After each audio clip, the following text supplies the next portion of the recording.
¿Qué tal? Nos da mucho gusto que nos acompañen en Sin embargo al aire. Ustedes saben que un jinete del apocalipsis recorre los campos del país y hay voces que se levantan en todos los espacios públicos para reclamar que se tomen medidas enérgicas para conjurar ese mal.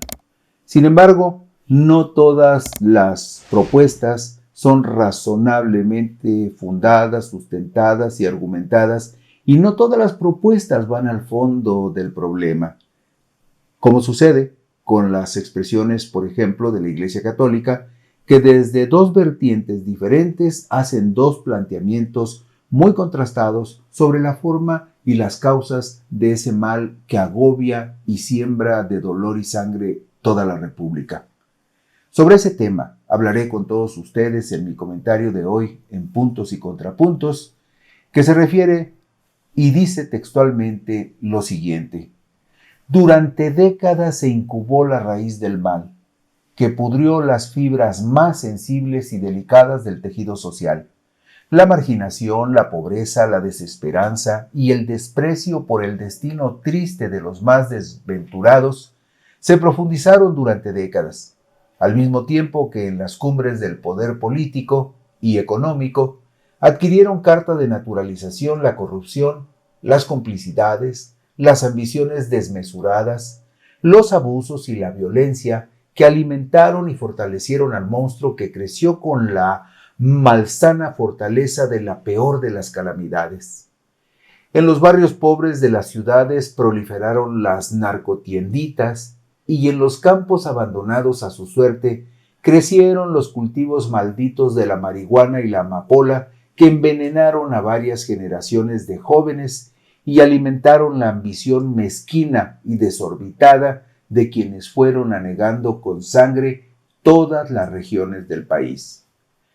Como respuesta a un desventurado conjuro, se desencadenaron con justificado dolor y angustia los frenéticos demonios del rencor, la injuria y los airados reclamos, luego del asesinato de los sacerdotes jesuitas Javier Campos Morales y Joaquín César Mora Salazar, ultimados a balazos por un presunto pistolero del cártel de Sinaloa en su parroquia del pueblo de Cerocagui del municipio de Urique, en Chihuahua, el pasado martes 21 de junio del 2022. En reclamo por esas muertes, los obispos católicos que integran la Conferencia del Episcopado Mexicano publicaron el jueves 23 de junio del 2022 un pronunciamiento denominado Mensaje de los Obispos de México por la Paz. Advierten los obispos católicos lo siguiente: el crimen se ha extendido por todas partes, trastocando la vida cotidiana de toda la sociedad, afectando las actividades productivas en las ciudades y en el campo, ejerciendo presión con extorsiones hacia quienes trabajan honestamente en los mercados, en las escuelas, en las pequeñas, medianas y grandes empresas. Se han adueñado de las calles, de las colonias y de los pueblos enteros, además de caminos, carreteras y autopistas, y lo más grave, han llegado a manifestarse con niveles de crueldad inhumana en ejecuciones y masacres que han hecho de nuestro país uno de los lugares más inseguros y violentos del mundo. Agrega este pronunciamiento de los obispos católicos: ante la gravedad de los hechos, hacemos un llamado al gobierno federal y a los distintos niveles de autoridades en consonancia con el pronunciamiento que se ha realizado desde el Senado de la República. Es tiempo de revisar las estrategias de seguridad que están fracasando. Es tiempo de escuchar a la ciudadanía, a las voces de miles de familias de las víctimas de asesinados y desaparecidos, a los cuerpos policíacos maltratados por el crimen. Señalan además los obispos católicos en su pronunciamiento que es tiempo de escuchar a los académicos e investigadores, a las denuncias de los medios de comunicación, a todas las fuerzas políticas, a la sociedad civil, a las asociaciones religiosas. Creemos, dicen los obispos, que no es útil negar la realidad y tampoco culpar a tiempos pasados de lo que nos toca resolver ahora. Escucharnos no hace débil a nadie, Al contrario, nos fortalece como nación.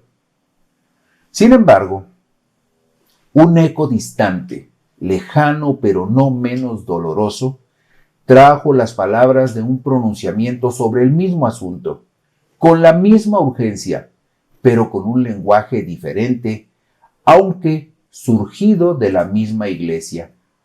El 3 de junio del 2005, firmado en Monterrey, Nuevo León, la Agencia Católica de Información CENIT publicó un pronunciamiento de los obispos de la región pastoral noreste de la República Mexicana, intitulado Narcotráfico y Violencia Social.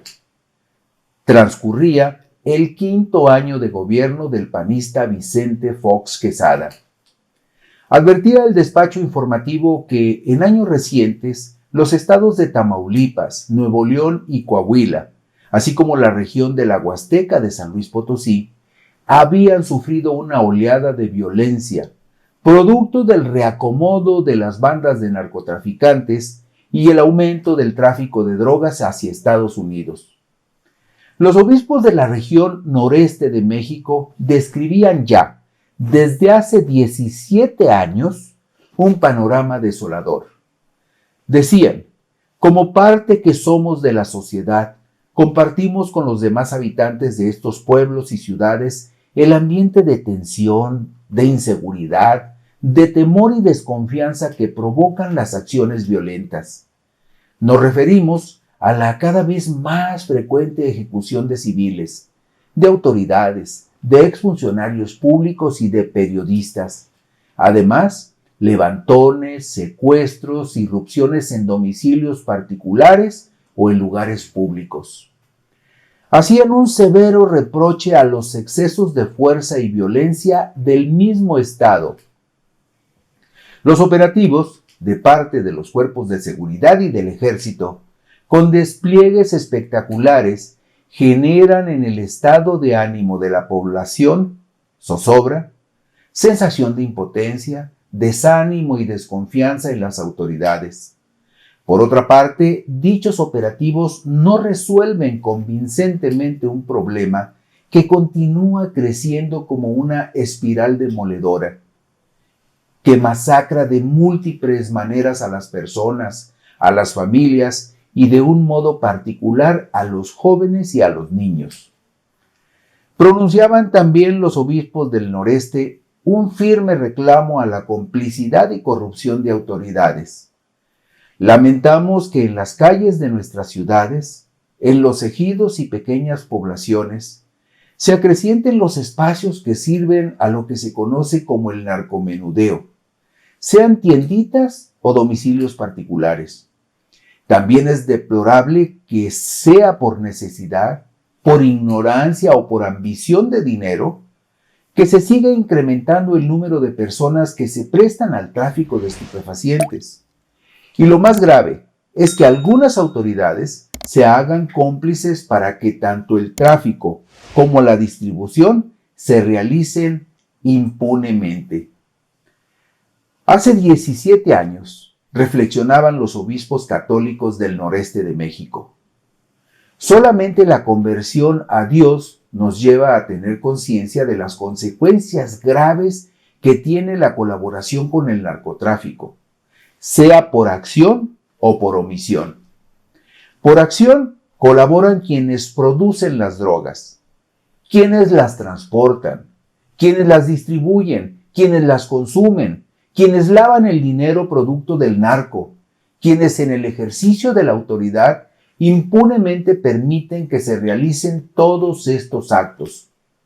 Por omisión, son cómplices quienes no denuncian y quienes, teniendo la responsabilidad de aplicar la ley, no lo hacen. Reconocían los obispos del noreste hace más de 17 años que la violencia no era la respuesta para combatir y extirpar el mal, pues había y hay otras causas profundas.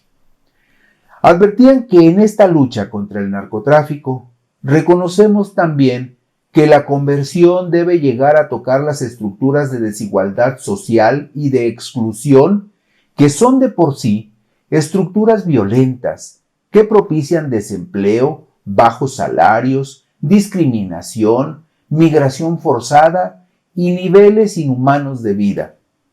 Todo esto hace vulnerables a muchas personas ante las propuestas de los negocios ilícitos. Los obispos hacían un exhorto a las autoridades.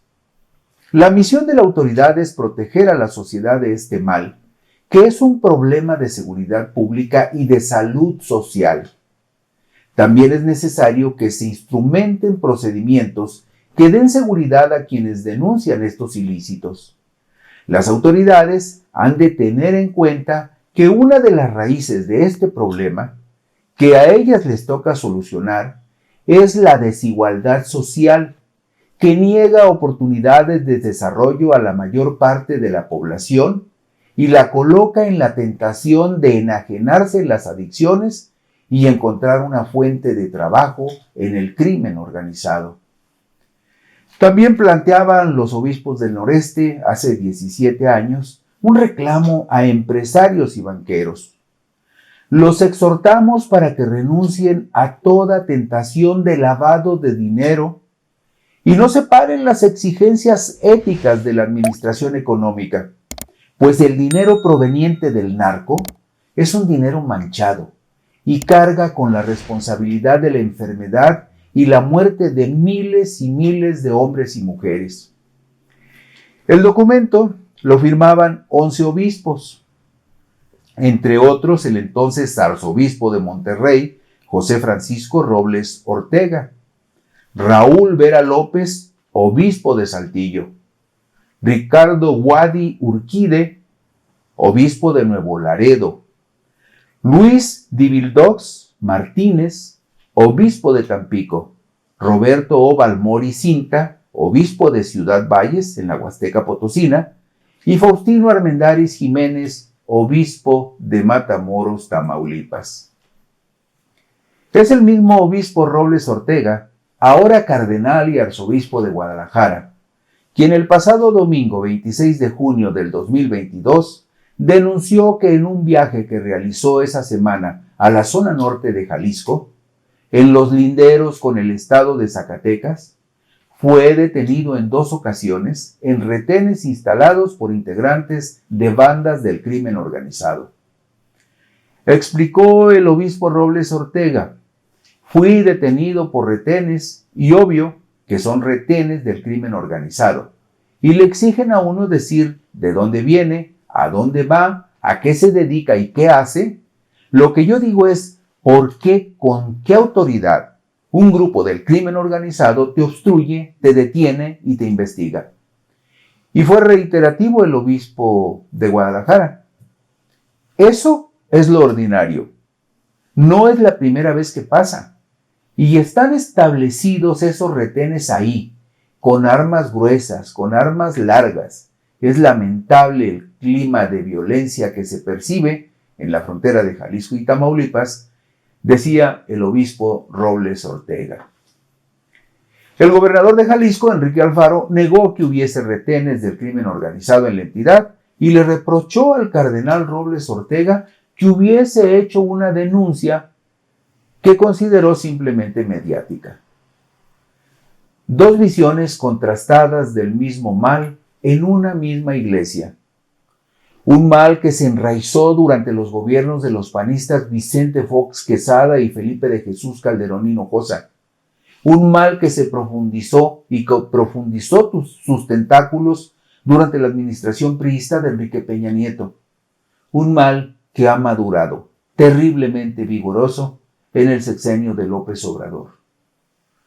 La fuerza y la violencia del Estado, por muy legítimas que sean, no pueden ser la única solución, mientras no se resuelvan de fondo las causas que han incubado tan pernicioso mal, al propiciar que miles de jóvenes sin esperanza ni ventura queden atrapados en sus perniciosas redes, donde son envilecidos por el dinero fácil de una riqueza efímera, de un perverso poder muy temporal y de una violencia salvaje, deshumanizada.